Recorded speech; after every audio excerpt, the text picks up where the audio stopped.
we rush into decisions without God's wisdom or habitually seek God's guidance? Did God provide for a loyal king? Is it important to discern between a preacher of truth and a false prophet? Let's look at 2 Kings chapter 3. Did Israel and Judah join in battle against Moab, a rebel tributary state? Do we make snap decisions? Ahab's son Joram began to rule over Israel in the 18th year of King Jehoshaphat's reign in Judah. He reigned in Samaria 12 years. He did what was evil in the Lord's sight, but not to the same extent as his father and mother. He at least tore down the sacred pillar of Baal that his father had set up. Nevertheless, he continued in the sins that Jeroboam, son of Nebat, had committed and led the people of Israel to commit. King Mesha of Moab was a sheep breeder. He used to pay the king of Israel an annual tribute of 100,000 lambs and the wool of 100,000 rams. But after Ahab's death, the king of Moab rebelled against the king of Israel. So King Joram promptly mustered the army of Israel and marched from Samaria. On the way, he sent this message to King Jehoshaphat of Judah: "The king of Moab has rebelled against me. Will you join me in battle against him?" And Jehoshaphat replied, "Why, of course. You and I are as one. My troops are your troops, and my horses are your horses." As he had done previously, did the king of Judah, Jehoshaphat, eventually decide to inquire of the Lord, who spoke for God. Then he, that is Jehoshaphat, said, "Which way shall we go up?" Jehoram answered, "The way of the wilderness of Edom." So the king of Israel went with the king of Judah and the king of Edom, and they marched for 7 days along a circuitous route.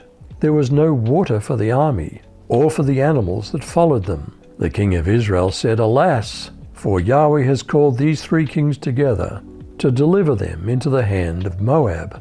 But Jehoshaphat said, "Isn't there a prophet of Yahweh here, that we may inquire of Yahweh by him?"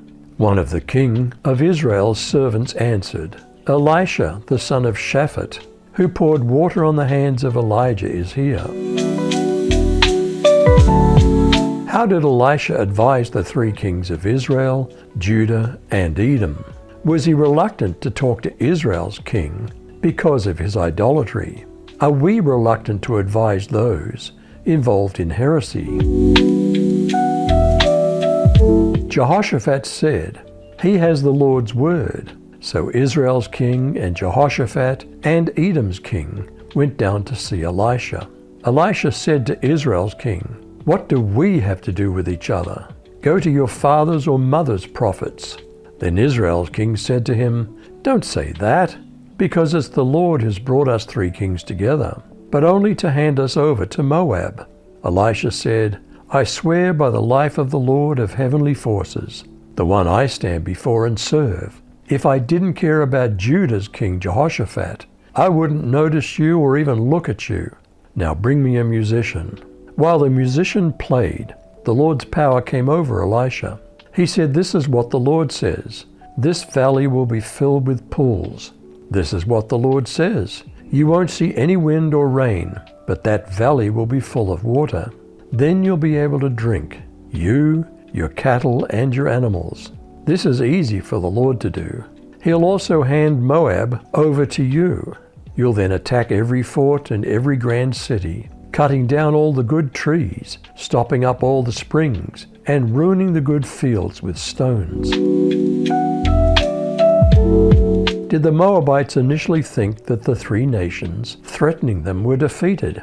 Does it sometimes look to our enemies that we are defeated in life? The next morning, while the sacrifice was being offered, water suddenly started flowing from the direction of Edom, and it flooded the land. Meanwhile, the people of Moab had heard that the 3 kings were coming to attack them. They had called together all of their fighting men, from the youngest to the oldest, and these troops were now standing at their border, ready for battle.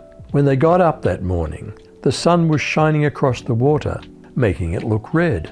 The Moabite troops took one look and shouted, "Look at that blood!" The armies of those kings must have fought and killed each other. Come on, let's go take what's left in their camp. How did the three nations of Israel, Judah, and Edom win the day against Moab? What disgusting offering did Moab make? But when they came to the camp of Israel, the Israelites rose and struck the Moabites till they fled before them. And they went forward, striking the Moabites as they went. And they overthrew the cities, and on every good piece of land, every man threw a stone until it was covered. They stopped every spring of water, and felled all the good trees, till only its stones were left in Kir Hareseth. And the slingers surrounded and attacked it. When the king of Moab saw that the battle was going against him, he took with him 700 swordsmen to break through, opposite the king of Edom, but they could not. Then he took his oldest son, who was to reign in his place, and offered him for a burnt offering on the wall. And there came great wrath against Israel, and they withdrew from him and returned to their own land. Though God may not still speak through prophets, as he once did, can we always ask him for wisdom? Now, if any of you lacks wisdom, he should ask God, who gives to all generously and without criticizing, and it'll be given to him. Do we rush into decisions without God's wisdom, or habitually seek God's guidance? Did God provide for a loyal king? Is it important to discern between a preacher of truth and a false prophet? You decide.